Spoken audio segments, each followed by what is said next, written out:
I want to start by telling you about a room. It was a standard NHS consulting room. The cream walls, the one desk, a small box of toys in the corner, the kind that you see in a GP surgery and barely register, except today I was registering it because there wasn't much else to look at and I was trying so hard not to cry. My son was 3 years old. He was sitting in that room with me, and for the next hour and a half, possibly 2, I've blurred out the exact timing because, well, some memories do that. I had to sit across from a professional and list everything my child couldn't do, everything he struggled with, every area where he was behind, every behaviour that concerned us, every difficulty, every gap in front of him. And he was free. And yes, he understood every word. I watched him as we talked. I watched his face change. I watched the confusion becoming distress, something that I can only describe as kind of a rage, actually. Very particular rage that comes from hearing yourself described as your deficits by someone that you love, someone who you care about, in a room that you can't leave, with a small box of toys in the corner. And, well, of course, he became dysregulated. He became angry. And here's the thing that I want to just say about that, clearly without qualification, because, gosh, he was so right to be angry. And I don't want to talk about the NH waiting list as an abstract policy issue. I want to talk about it from the way that it looks like from inside a room, because that room is where I really understood what a waiting list actually costs. Not in months, in moments, in a 3-year-old's face when he hears the words. So this is episode 8 of The Weighted Blanket, and today we're talking about NHS waiting lists, what they are, what they do to families, and what you actually have the right to do about them. So let me give you the context first, because the individual experience only lands properly when you understand the scale of what's happening around it. As of June 2025, there were 236,225 people in England waiting for an autism assessment. That's not a historical figure. That's like a year ago. That's essentially the current reality. Of those 236,225 people, 89% of them, nearly 9 in 10, had been waiting longer than the 13 weeks recommended by NICE, the National Institute for Health and Care. Excellence sets 13 weeks as the guideline. 9 in 10 people are beyond it. And the average wait time for an autism assessment in England now is over 17 months. That average hides the extremes. In Birmingham, children are currently waiting at least 32 months. Some NHS services have waiting lists of over 4 years. A child referred age 3 reaches age 7 still waiting. And these figures only count people who have made it onto a waiting list. They don't count the people who couldn't get a GP referral, the people who gave up, the people who didn't know they had the right to ask. The National Autistic Society describes the average waiting time as unacceptably long. Not long, unacceptably long. That is a charity that works with autistic people every day, looking at this data and using the word unacceptable. And autism is only half the picture for many families, because ADHD assessments are in crises too. As of December 2025, there were 562,450 open referrals for a possible ADHD assessment in England. 65.8% of children on that waiting list have been waiting over a year. In some areas of the UK, ADHD waiting lists have grown to between 10 and 15 years. not 10 to 15 months, we're talking years. And that figure comes from the NHS England ADHD track force itself. NHS referrals for ADHD assessments grew by 400% between 2020 and 2023. The number of assessment slots did not, and the independent ADHD task force commissioned by the NHS England has stated plainly that not treating ADHD costs the UK economy an estimated £17 billion annually. Because the cost of a child not getting a timely diagnosis doesn't disappear. It just moves somewhere else. It moves into schools, into mental health services, into criminal justice systems, into a lifetime of a person not understanding themselves. And here is perhaps the most startling figure in all of this. Analysis of 9 million UK GP records found that only 0.32% had a recorded ADHD diagnosis, which means roughly only 1 in 9 people with ADHD in the UK are formally diagnosed. 8 out of 9 are going through their lives without the right words.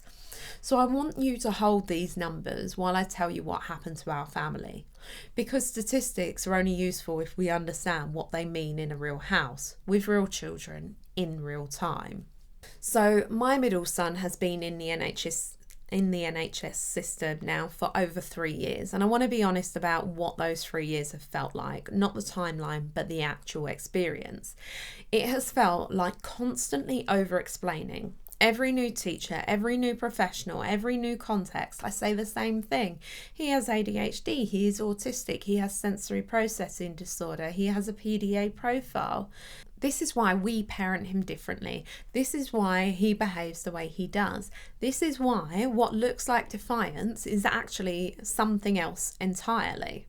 And I do it because it helps, because when people understand his profile, even partially, they respond differently. They are more patient, they're more creative, and more grace as well. But here's what I've started to notice about myself when I'm doing it.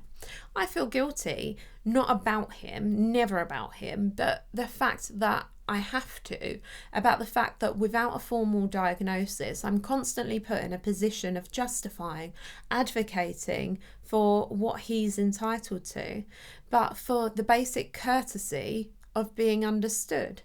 And this is the hidden disability problem, isn't it?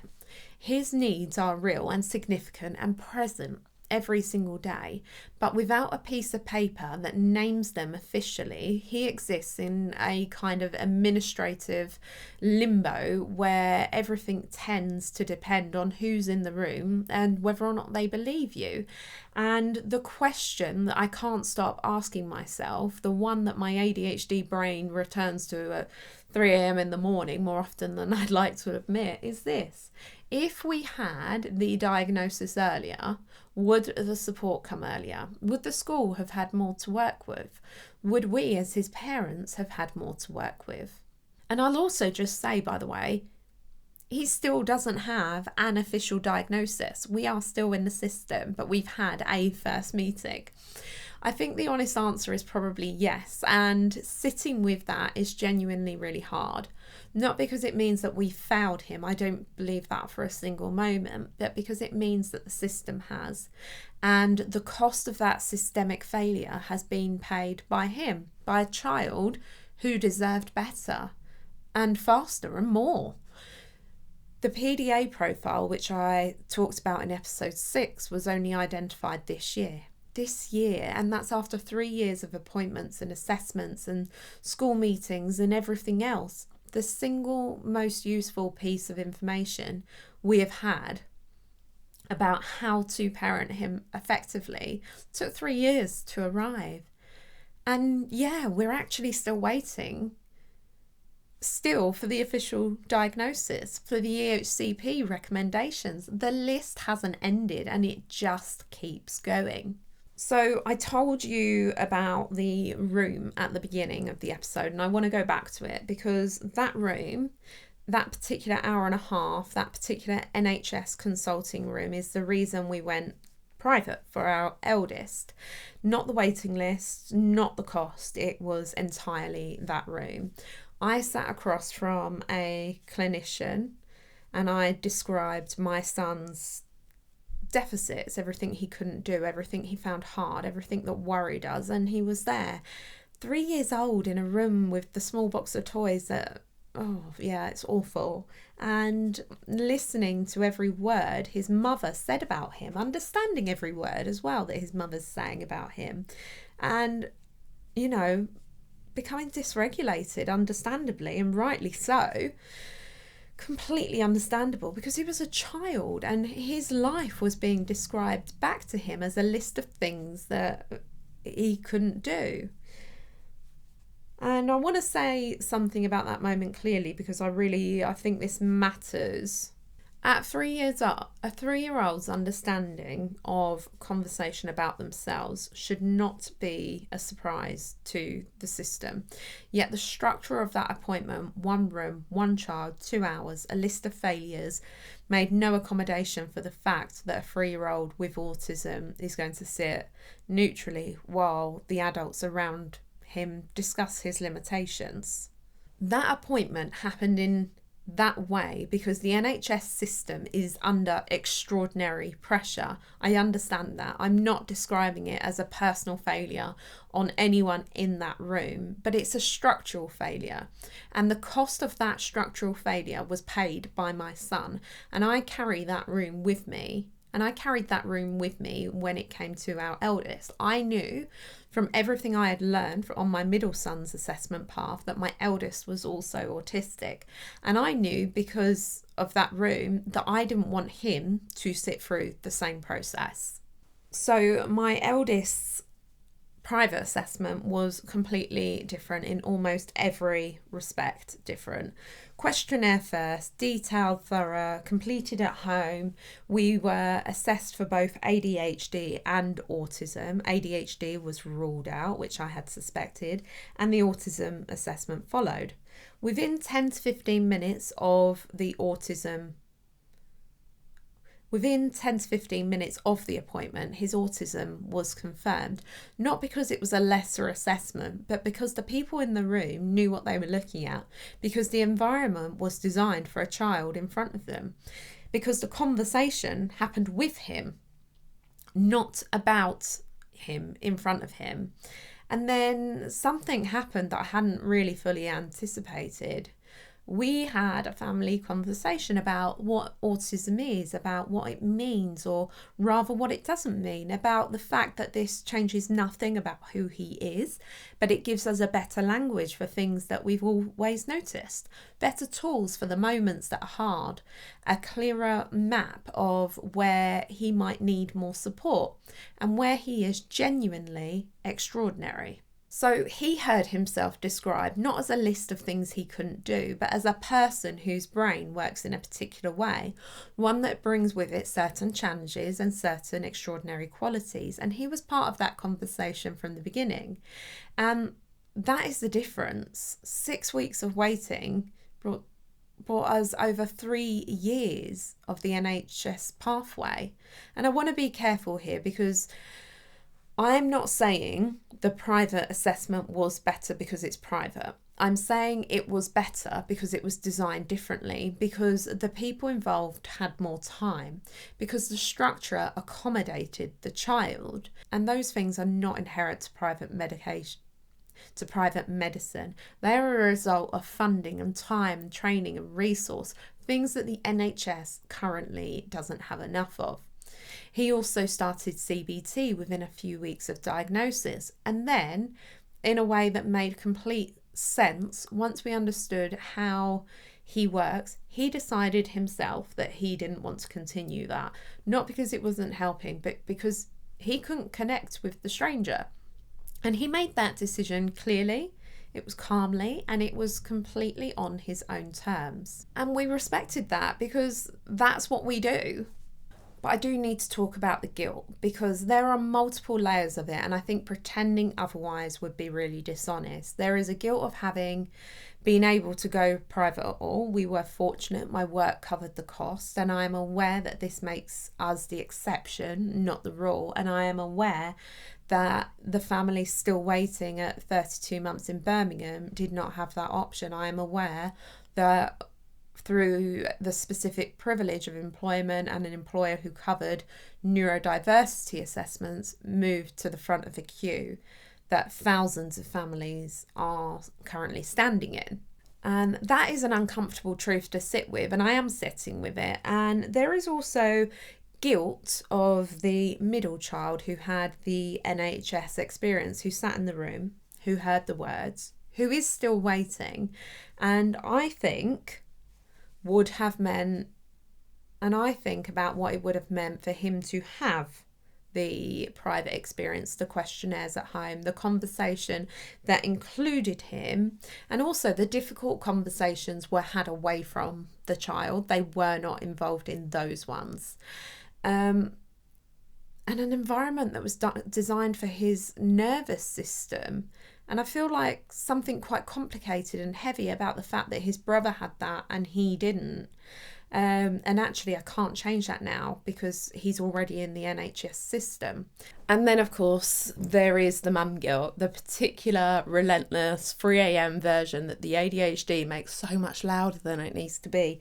The questioning, the replaying, the wondering if we had have pushed harder earlier, if we had have known sooner, if we had have advocated differently, whether things would look different now, whether he would have been better supported sooner, whether we could have parented him more effectively if we'd had the right information earlier. And I want to say something now to every parent that is also carrying this guilt. You were doing the best that you could with what you had. And what you had was not enough information, not enough support, not enough people around you who could tell you what you needed to know. And that is not your failure. That's the system failed to give you what you needed in time. But you kept going anyway. You kept advocating, you kept showing up, and you kept being in the room. And that is not something to feel guilty about. That is something to be so proud of. Now, I want to be practical here because this episode isn't only about my family. It's for every family in a waiting room right now. And I want to make sure you leave this episode knowing more than you did when you started. You do not need a diagnosis to request an EHCP. I cannot say this clearly enough. The legal right to request an education, health and care plan assessment does not depend on a formal diagnosis. It depends on a need. If your child is struggling in school, at home, anywhere, you can write to your local authority's SEND department today and request a needs assessment under Section 36 of the Children and Families Act 2014. The law requires them to respond within 6 weeks, and I think you say IPSIA and there are free template letters that you can get offline. If your NHS waiting list exceeds 18 weeks, you may be eligible for Right to Choose, a mechanism that allows you to access an NHS-funded private assessment with a provider of your choice. It still starts with a GP referral, but it gives you access to providers outside of your local NHS service. Current waiting times for Right to Choose children's autism assessments are often still 12 to 18 months, significantly longer than full private assessments, but significantly shorter than the local NHS lists. One important note is some local integrated care boards, the NHS bodies that fund the services in your areas, have begun to restrict the right to choose access and are suspending new bookings when they run out of funding. As of mid-2026, areas including Somerset, Greater Manchester have paused new booking dates for NHS Right to Choose assessment. This is a developing situation. So check out ADHD UK for more on the current right to choose availability in your area before requesting a referral. And they update it monthly. And yes, you can also ask for a PDA profile to be considered. If you suspect your child has a PDA profile specifically and they haven't been assessed for one, you can ask your GP or the assessing clinician to consider it. Use the PDA Society's practice guidance as a reference. It's free, it's downloadable from their website. Knowledge is advocacy, and I'll link that in the show notes as well. And yes, you can keep going, even when it is so hard. You can't imagine one more phone call, one more meeting, or one more form, even when you feel like you've run out of words and energy and fight, even when the waiting feels infinite, because your children are not static while you wait. They are learning and growing and evolving every single day, and so are you. And every piece of information you gather, every strategy you try, every conversation you have with them, that matters. It counts, even without the piece of paper. And I want to end with something that I think is really important to say out loud. I am still in this right now. As of recording this episode, I am crocheting a square today for every person who finds this community. And I think about him as I crochet, because this community exists in part because of what this waiting has cost us and what it's taught us as well. My middle son still doesn't have his official diagnosis. We still don't have the final EHCP recommendations. I'm probably still another 6 months from the end of this particular road. And there will be other roads after that. I think perhaps there always are. So I am not speaking to you from the other side. I am speaking to you from the middle. And I think that's actually perhaps more useful, because the middle is where most of us are. And from the middle, here is what I know. The waiting is hard. The not knowing is hard. The constant over-explaining is exhausting. The guilt for decisions made and not made, for what could or couldn't for what you could or couldn't access, is real and heavy. And it doesn't always listen to reason either. And underneath all of that, your children are showing you who they are every day, sometimes in the big obvious moments, and sometimes in the tiny ones as well that you nearly miss. My eldest, when we go out on forest walks, he will pick up the bottles, not all of them, just ones that ones that he can see other people have dropped. He will pick them up, he'll carry them home, or he'll find a bin. And he doesn't announce this, he doesn't ask for credit, he just does it. And he does it because he wants to change the world, because he is at his very core someone who sees something wrong and wants to make it right. And that quality, that deep, quiet, absolute compassion, has nothing to do with his diagnosis. It predates the diagnosis. It will outlast the diagnosis. It is who he is. Both of my boys show me their resilience every single day in ways that are brilliant and specific and completely theirs. And sometimes when the waiting is long and the systems are failing and the room with the small box of toys is still sitting somewhere in my memory, I need to look at them and remember that they are doing so much more than surviving. They are becoming who they're going to be, and who they are going to be is extraordinary. Find the tiny things, the bottle in the bin, the apology offered without being asked for, the chess move that no one saw coming, the question that rearranges how you think about something. They're there every day, and in the hard days, maybe especially in the hard days, in fact. But sometimes I think we get stuck in the hard and we need to see beyond it, and it isn't always easy.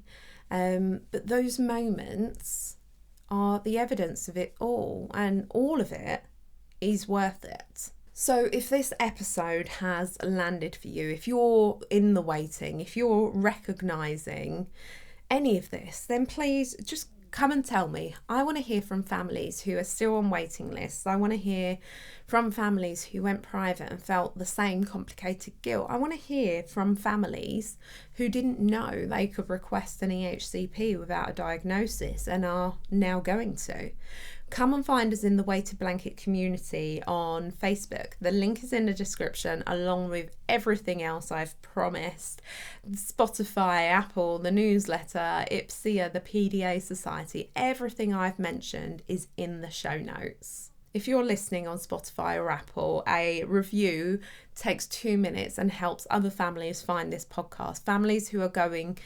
The families who are Googling NHS waitlists at midnight with a 3-year-old asleep upstairs, who they know needs more than they are currently getting. So, and if you're watching on YouTube, subscribe and leave a comment. Tell me where you are in the process. Tell me what you wish someone had told you. What do you wish someone had told you about yourself or your child before you had to figure it out the hard way? Come and tell me. I'll see you in the next one. Bye.